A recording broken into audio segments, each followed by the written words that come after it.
The Pastor's Heart and Dominic Steele, and today we're talking about promoting and launching an online evangelistic course. We want to make sure that in this COVID-19 season we don't take our eyes off the mission that Jesus gave us, evangelism.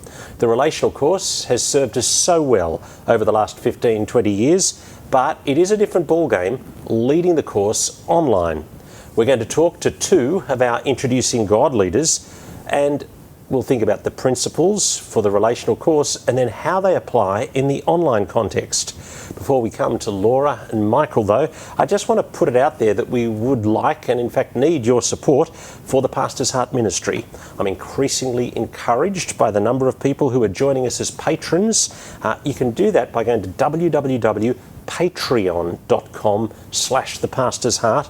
But I just want to say we're not out of the woods yet, and we do need your help at perhaps $5, $10 a month, something like that. Now, Laura Riley is a ministry trainee here at Village Church in Annandale in Sydney. She's on the line.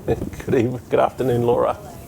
And Michael Nguyen, he's a member of our church and is helping lead on the Introducing God ministry. Mike, thanks for joining us. Always happy to be here. Now, let's start with the little promotion that we ran 3 weeks ago in our Easter church meetings to promote the Introducing God course, and Michael was actually featured in that promotion. It's casual. Everybody's really friendly and loving. It's a very safe environment to voice any sort of disagreements you have. When I mean any. Initially, we had a hangout session for 30 minutes just for us to catch up and have dinner together to talk about life. And subsequently, then we watch a video together separately. And then after that, we join in the chat group again to have discussion. At some point, it became the best, the day that I look forward to most during my week. COVID-19 did put a spanner in the works, yes. However, being online is a great way to connect with like-minded people or challenge your thoughts about God and Jesus from the comfort of your own home. A great way to make your hashtag stay at home interesting. To me, the discussion flows very well and everyone can just interact with one another as freely as how it was in the past. So I felt it's really doable through Zoom. You really are made to think for yourself. Now, Michael, you were featured in that promotional video, and now you're helping facilitate on an Introducing God course. That's a pretty quick change. Tell us about your journey onto the Introducing God course just as a participant. Were you a Christian before? No, so I was raised Catholic, and so there were some sort of the pillars in place in terms of understanding, why God did what He did and so forth. But no sort of logical flow in terms of, I think there was only elements, and so going into the Introducing God course really helped me just sort of piece that timeline and that map together, so I can see a better picture at the end of it. How did you come to put together that He died for you and that Jesus' death paid for it all, those kind of things? That came through, I think, just understanding His character and going through that course, like I was saying, and there were moments where you had to come to terms with your own rebellion against Him, and so when you did that, you kind of understood, okay, so there is a premise for why He did what He did, and so that made more sense to me than just going, oh, He just died for you, and and you left it at that. You know what I mean? And Michael, you're now 3 weeks in to leading your first Introducing God course. So complete novice as a facilitator leader. Yeah. But Laura, it's your 4th course. Yeah, that's right. Now, tell us about the different courses that you've led on and their different characteristics, and then we'll come to the online course in a moment. Yeah. So I've been a part of facilitating this course for playgroup mums, dads and carers. So that would be on a Thursday morning. And also a Sunday morning course. Parallel to church. Yeah, that's right, Prayer Little Church. And also a Monday evening course that we started earlier this year that we then had to then switch to Zoom. Right. Why don't we start with the kind of conventional course that you were running in first term 2020? So it's a pleasant evening where you can come and get some wine and nibblies and just hang out and chat and enjoy a relationship, enjoy others' company and build some friendships. And then we have dinner together, and then we watch a video together and discuss that over dessert. Now, Laura, in the term 1 course, you got through week 1, week 2, week 3, week 4 in the cafe situation, in the conventional relational way of doing and introducing God dinner. But then I think it was week 5 or 6 that the government said no more real life meetings, and we had to make a snap decision to go online. Just tell us about the context of how that played out. So, we had to play it by ear, week by week. And so we eventually just kind of got to a point where we weren't able to meet together. And so we set up Zoom and I guess fumbled our way through the first couple of weeks. But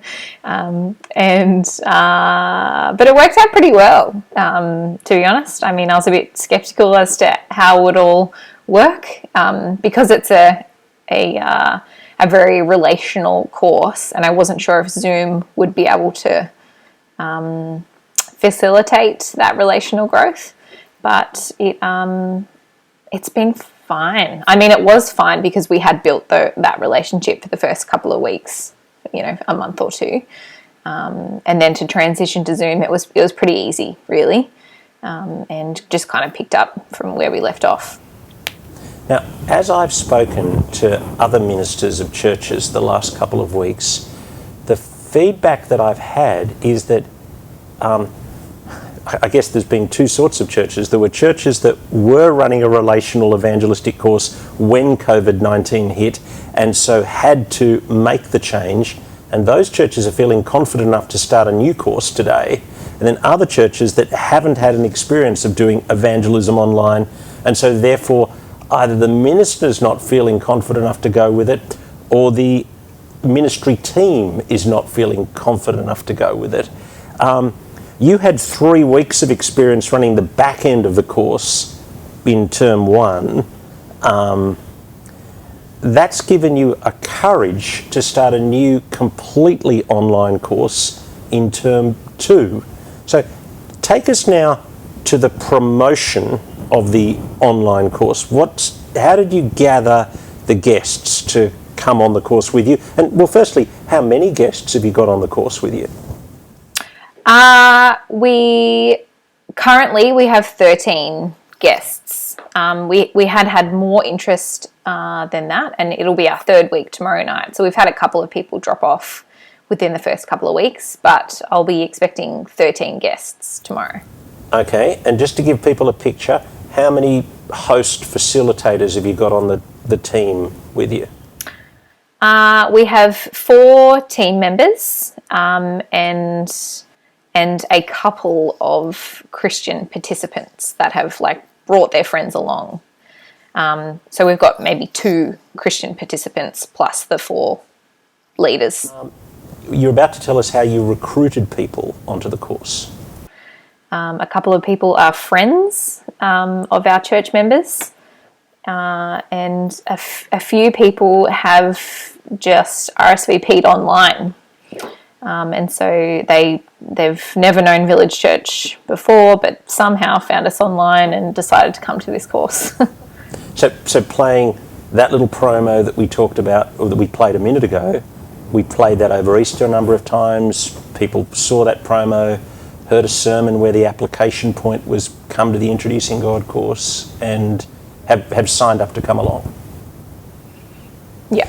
Now, this is the point that people are going to be nervous about. Well, firstly, how was it, the conversations of you and the other team members ringing people up to say, would you be able to come? This is the night we're starting.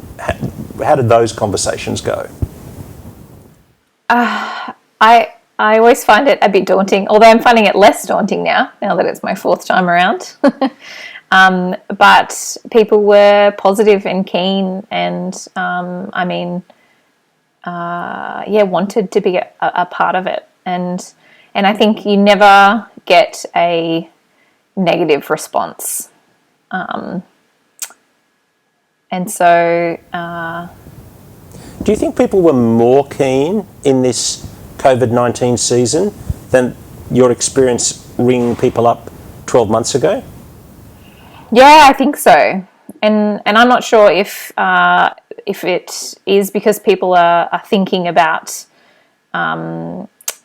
life and death, or if people just have more time on their hands, or if because it's over Zoom and so lots of people can, it's available to them now, whereas it might not have been available if they had to actually come in their physical selves. Mm-hmm. Now, Michael, you were recruited to be a facilitator leader on the course, and you watched the training video. Having kind of recently completed the course and come to Christ, what were some of the surprises for you watching the training video? The training video, yeah. Key factor, less is more. And you find that when you're facilitating, what the training course outlines it basically, you're there to sort of push that question and that flow onto the other members so that they're thinking and then they're sort of pondering as well. And so you actually end up, I initially thought, what am I, who am I, why am I here? I'm like, I don't know that much theologically. I'm not like, and so feeling really unqualified, I watched the training manual and heard you speaking about it, and it was fantastic. It was just going, okay, so that's what we got to do. Then yeah, it's very simple, to facilitate, We're going to come to you, Laura, in a moment, and I'm going to ask you what things you've learnt about running the course online that aren't in the training video. But before we do that, here's just a little burst of the training video, and particularly the bit about leading the post-video discussion groups. See if you can pick the things that the Christian hosts should not have done.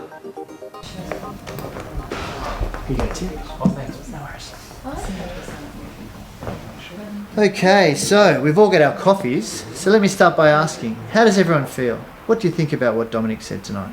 I think he spoke well. I thought it was good. What about what he said about God?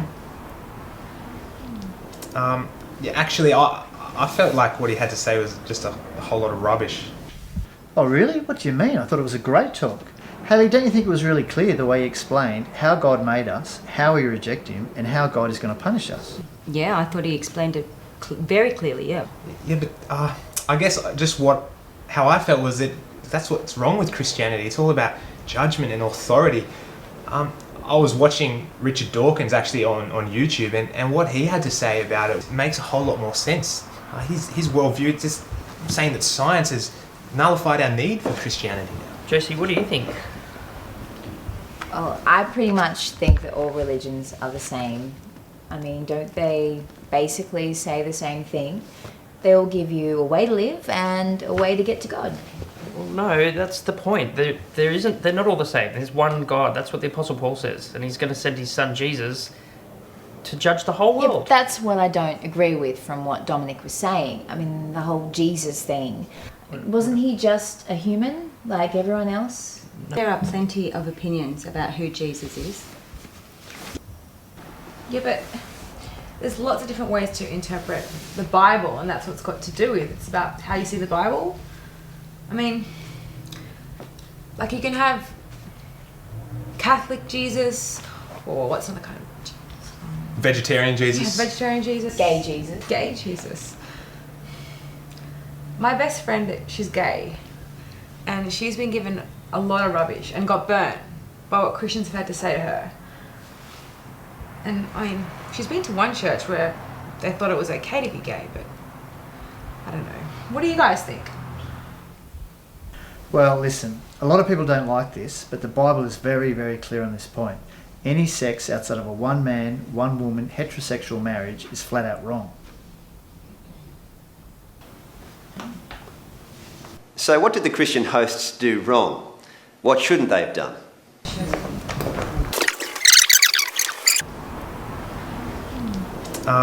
Yeah, actually, I felt like what he had to say was just a whole lot of rubbish. Oh, really? What do you mean? I thought it was a great talk. Will, the host leader, is so defensive and he sharply contradicts the guest. He's too concerned to defend the speaker, the Bible. What we want is for our guests to feel safe to disagree. We want to help draw out the guests, not shut them down. Haley, don't you think it was really clear the way he explained how God made us, how we reject him, and how God is going to punish us? Yeah, I thought he explained it very clearly, yeah. Throwing to the other Christian, Haley, was also a problem. Haley gave a closed, almost brutal response rather than opening up for free discussion. Yeah, but I guess just how I felt was that... Josie, what do you think? Oh, I pretty much think that all religions are the same. I mean, don't they basically say the same thing? They all give you a way to live and a way to get to God. Well, no, that's the point. They're not all the same. There's one God. That's what the Apostle Paul says. And he's going to send his son Jesus to judge the whole world.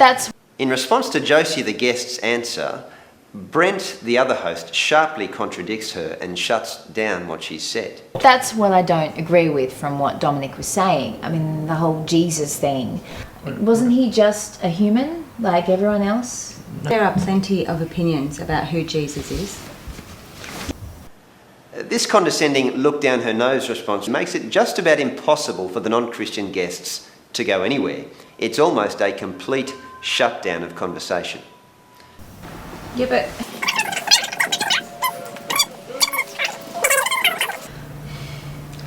my best friend, she's gay, and she's been given a lot of rubbish and got burnt by what Christians have had to say to her.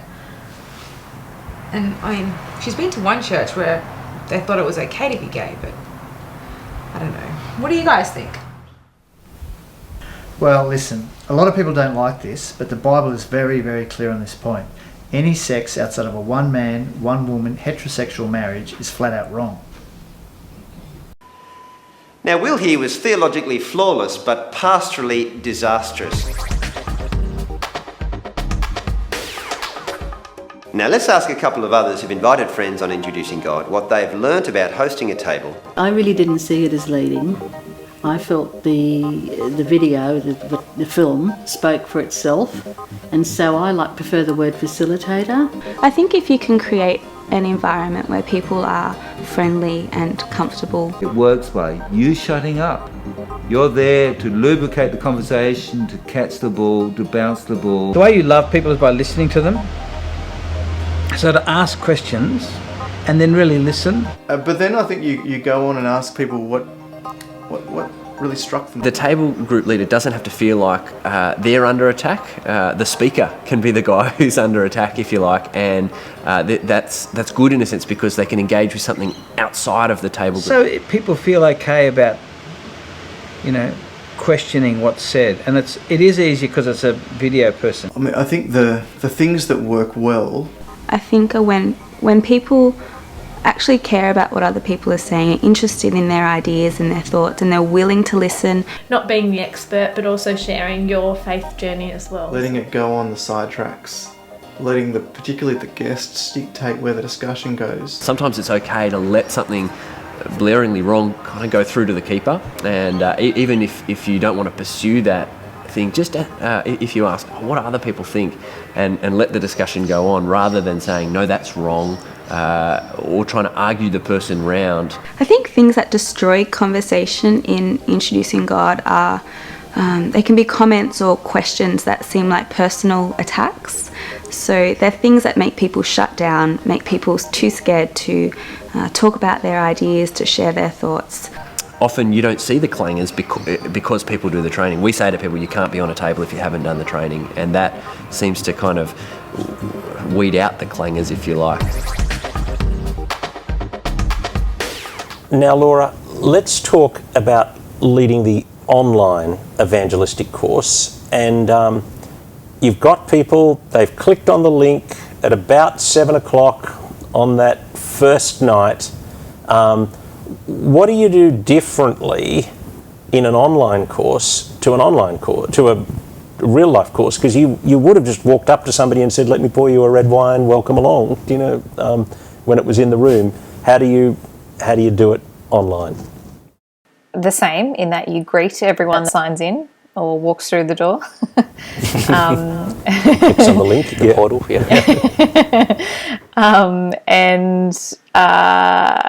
just like it. Everyone signs in at different times, and so you just kind of have a big group chat, and there might end up being 20 people in the chat, and that's when it's time to kind of break it up into so what's smaller it like? groups. I've got 13 guests, none of whom have met each other, some inexperienced hosts, and you who know what you're doing, sort of. And how do you not have that feeling completely awkward?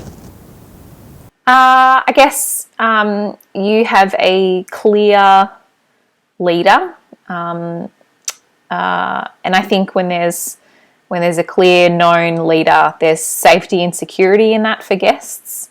And so I will generally greet and say hi to whoever signs in and kind of ask them how their day is going, or I might say a little something about them that other people can add their 5 cents to, or, I might say,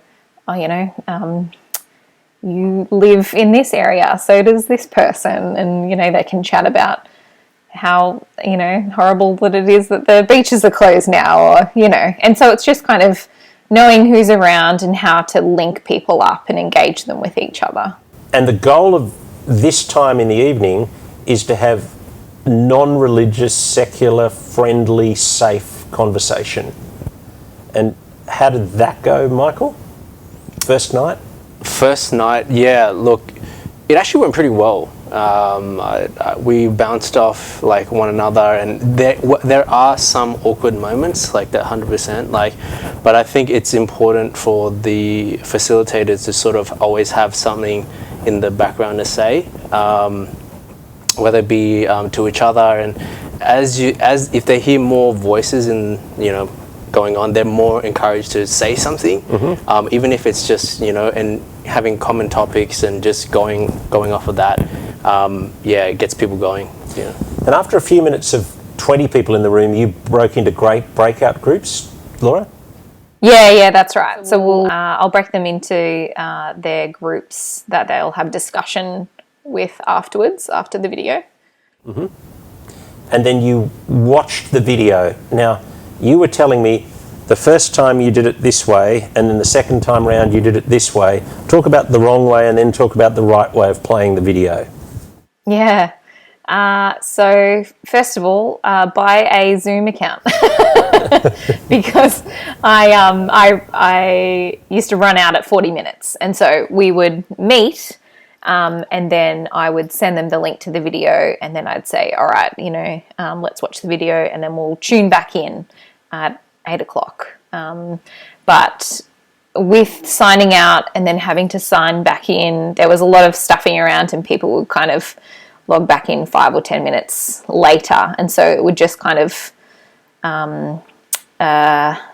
just delay things and just make things not go as smoothly or as efficiently as you would like or would have hoped. So yeah, that was a bit frustrating and something that we learnt very quickly how to solve. And so screen sharing, very important, essential, I think. And so once people have logged in at 7 o'clock, you want to keep them logged in until 9 o'clock. And so what I do is, once they've logged in, I then share my screen with all of the guests, and everyone's on mute, but you can kind of still see each other, off in the corner whilst you're watching the video together. So it feels like you're watching the video with everyone, and you're all kind of, doing the same thing, and you're still involved with each other, and you're not kind of like alone in this course. what happens at the end of the presentation on the video? Yeah, so at the end I'll stop sharing my screen and then bring everyone back together, put myself off mute, and break them up into their breakup discussion groups, and we'll have like a 10-minute tea break where they can go make a cup of tea and come back into their smaller discussion group where they can chat about the video. Laura, you were telling me that in the discussion groups in our current online course, really there's, it's almost broken into two homogenous groups, one slightly older and one slightly younger, and there's a slightly different character to the discussions in both of those groups, the 20-somethings group and the 30-somethings group. When you are deciding how to split up the groups into discussion groups, it's really important to think about how discussion will flow, and what kind of personalities get along with other kinds of personalities. And so there's a level of emotional intelligence that you need to run this course. And so, yeah, because discussion groups are key. They're very, very important to this course, and so it's worth spending a lot of time in thinking about how to split them up. And what's been your observation about the character of the topics in the two discussion groups online that you've had the last couple of weeks? The discussion group that I'm a part of, a bit more mature, and they have more of a Christian background, and so we kind of deviate off the content of the course, I suppose, but it kind of allows a space where our guests can wrestle with some things that they might have been wrestling with for years. And it's a space where they are allowed to wrestle with that and are safe to wrestle with that, and have some people that are there to chat and listen and work through these big theological issues. Laura, one of the things you were telling me before was that a difference between an online evangelistic course and an analogue or real-life evangelistic course is you need to be more directive as the facilitator. What did you mean by that? With the course in the physical, it's a lot more relaxed, it's a lot more casual. I mean, people kind of rock up and hang out and eat together, and it's all like a very lovely event. Whereas with Zoom, you have to be a lot more organised and a lot more deliberate with your time. Otherwise, it just gets a bit awkward and time kind of gets away, and people can feel a bit anxious, I think, and not knowing what's going on and what we're doing. And so to give kind of people a clear rundown of what's happening and at what time is really important. And so when people sign in, when they first sign in, it's like maximum 10 minutes that we'll all be in the same room together, just because there's so many of us. And so I'm pretty keen to split the groups quite quickly, just because it can get too big and you can't really build relationship with 20 people in the same Zoom room. Of the guests, doing something online changes the whole dynamic in terms of they're not just people who are within a 15-minute radius of this church building. Your participants have come from quite a wide area.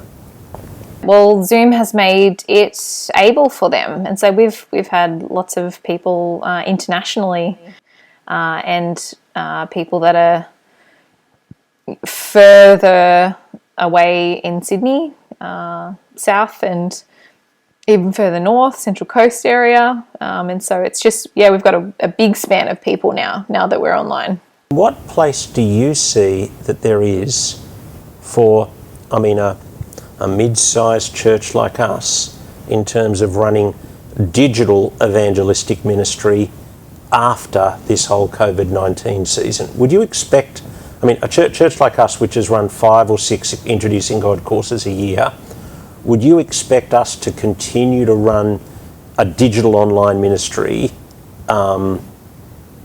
somehow going forward, or just to go back to an analogue evangelistic ministry? I'll ask you first, Michael. I think there is value in, evangelistically going online. I think the hard thing would be after. Like, how do you keep that community? How do they join your local community? That's right, yeah. And so that's a huge part. But I think there's definitely value there. Laura?